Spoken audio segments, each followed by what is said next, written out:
O Melhor e Mais Justo de hoje, você sabe, fala sobre especulação imobiliária e o direito de todos à moradia, à cidade.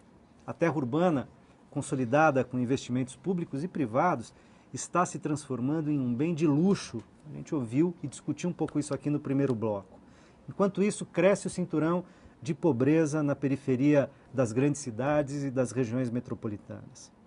Investir em políticas públicas, como já disse o Manuel, para trazer essa população para o centro, para as regiões centrais, não seria também uma forma de melhoria na qualidade de vida dessas pessoas e da população em geral?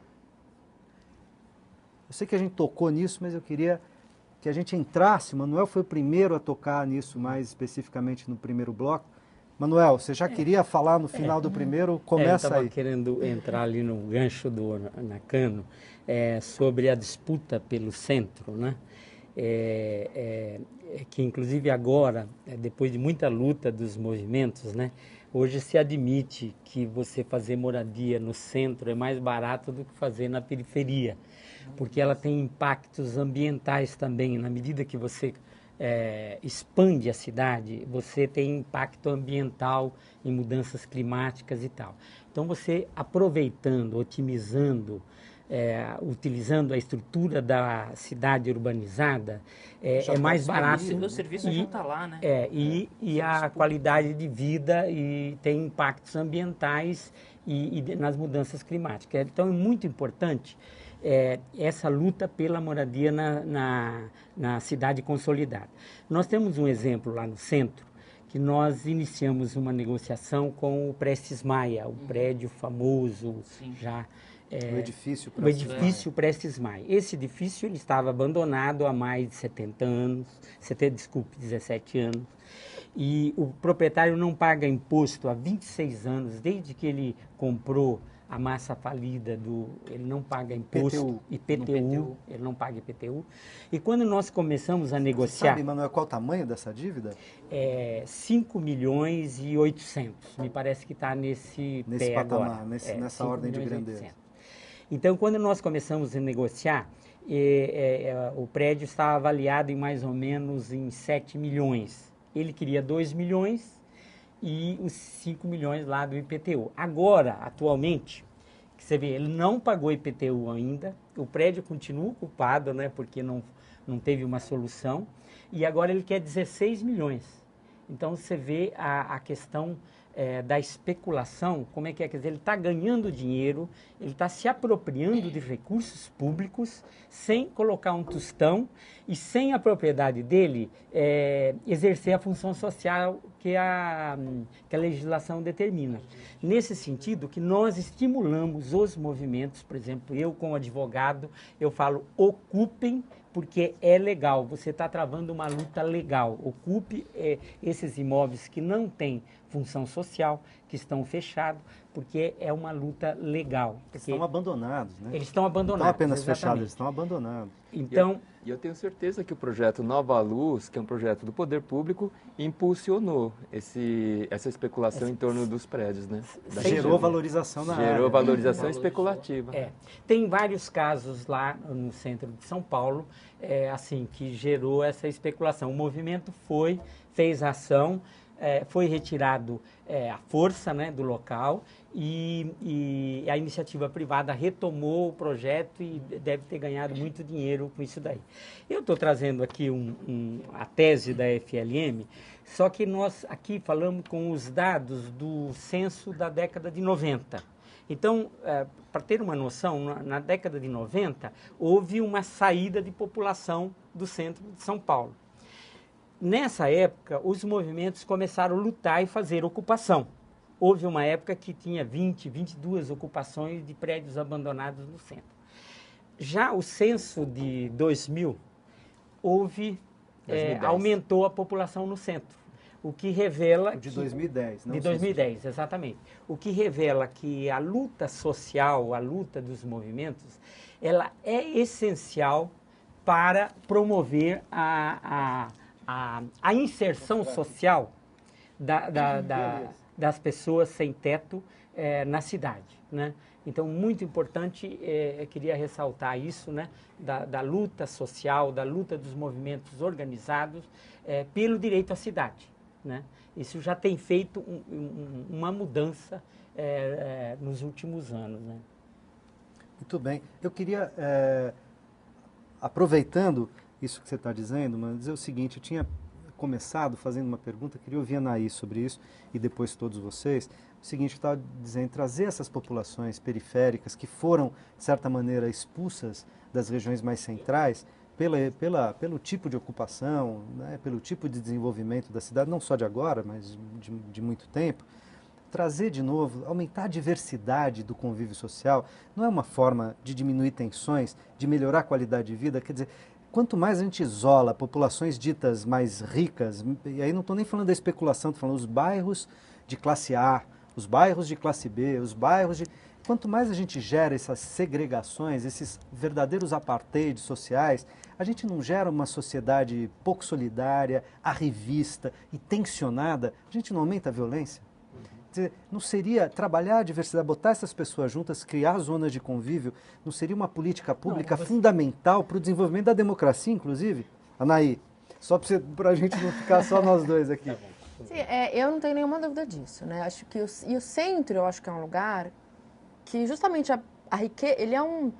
Às vezes se fala muito até negativamente essa coisa da vocação, né? Eu lembro, o São Vito, por exemplo, é um exemplo, que agora já está no chão. O São Vito derrubaram a marretada. São Vito é um edifício, exemplo, né, importante, histórico aqui na cidade de São Paulo. Né? Exatamente, é um exemplo do que eu acho que ele também é um bom exemplo do que é feito no centro da nossa política habitacional, né? Porque ele era um edifício, ele tinha condições de ser reformado, mas justamente o que foi feito? Ele ficou destruído.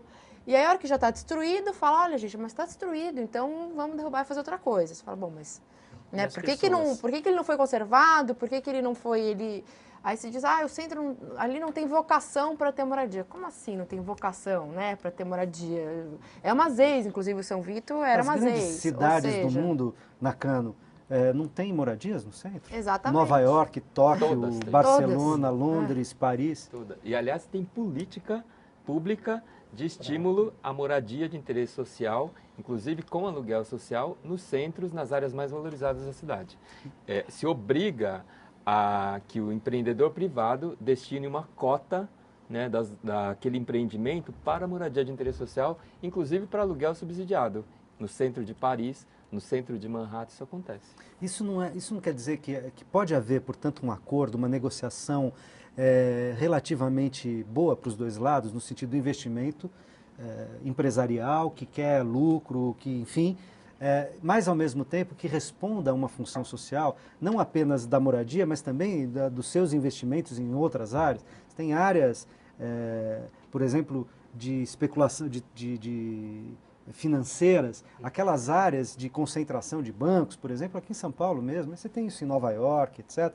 Elas não deveriam ter ali uma responsabilidade com o seu entorno, quer dizer, com os bairros nos quais elas estão? Essas coisas não seriam a possibilidade de criar um diálogo entre... Nós defendemos lá uma tese, eu acho Polis também, do morar perto. A cidade, veja bem, as cidades hoje, com as dimensões que estão tomando, morar perto do trabalho.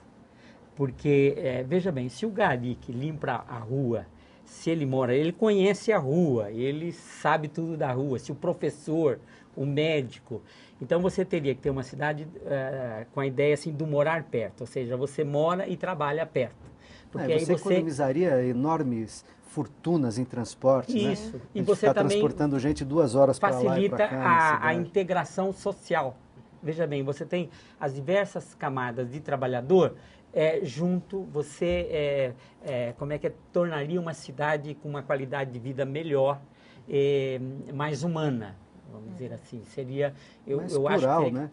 teria que Por pensar. isso mas humana. isso eu acho, né, também que depende de uma questão de ter porque a gente fica pensando, né, não é tão óbvio que seria melhor que se as pessoas morassem perto, se as pessoas fossem misturadas.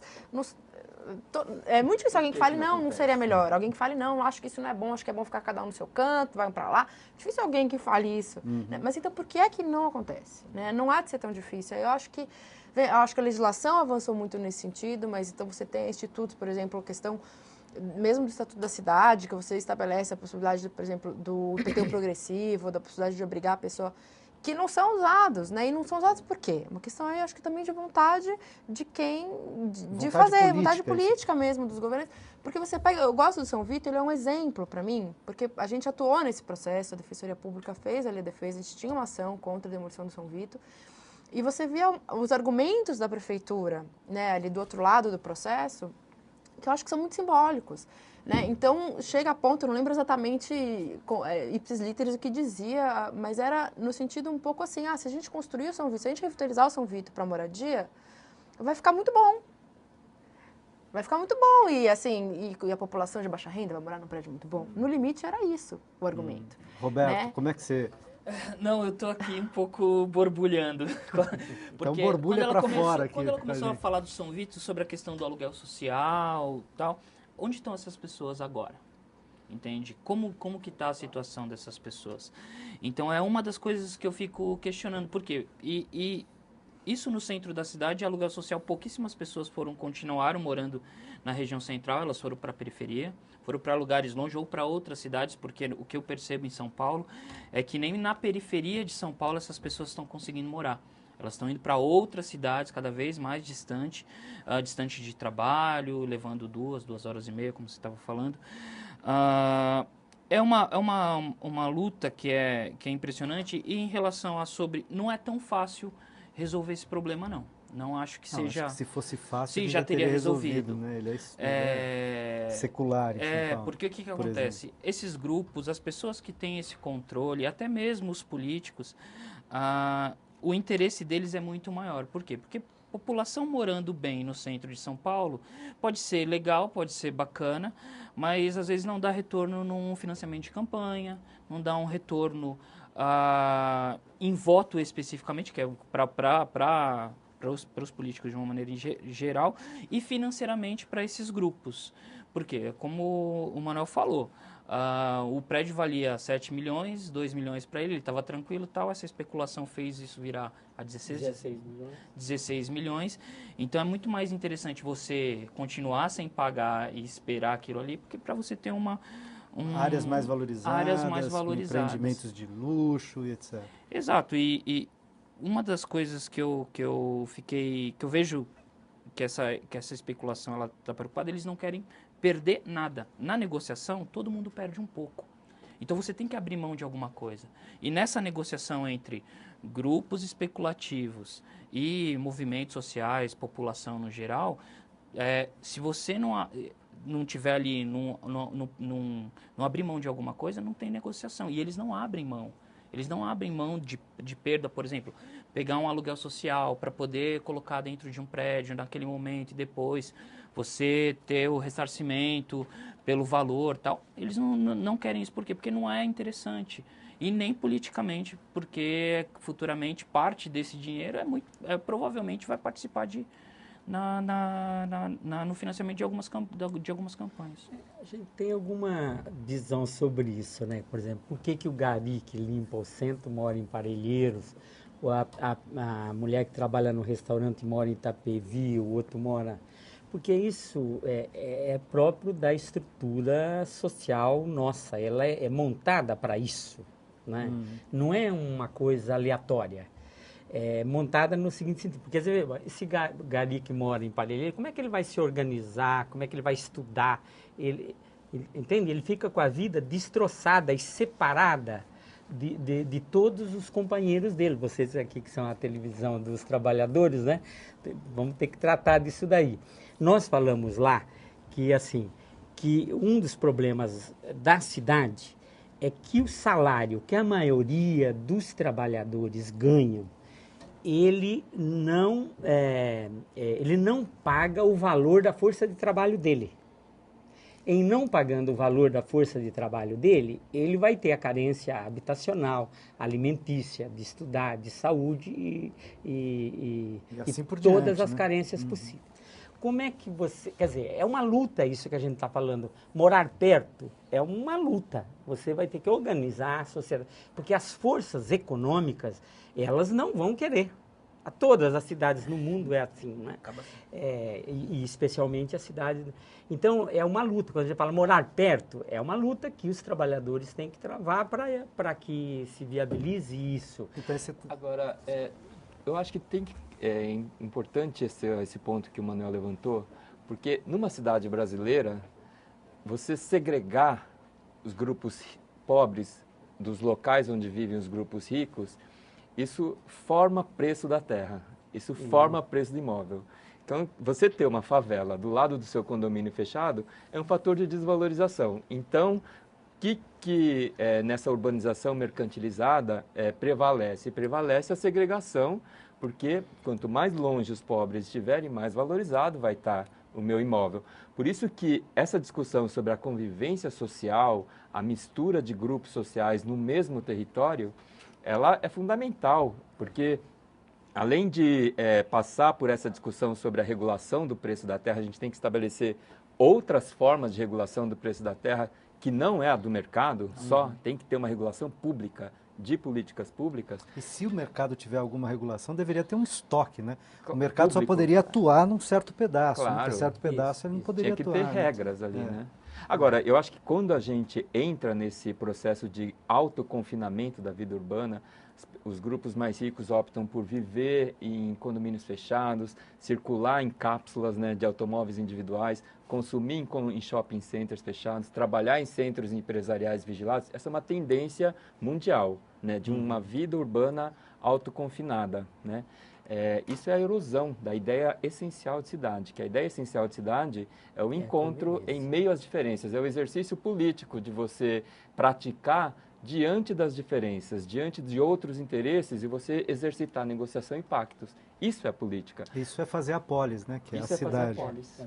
Eu preciso fazer mais um rápido intervalo, vocês viram que o debate está legal, né? Não sai daí, a gente já volta.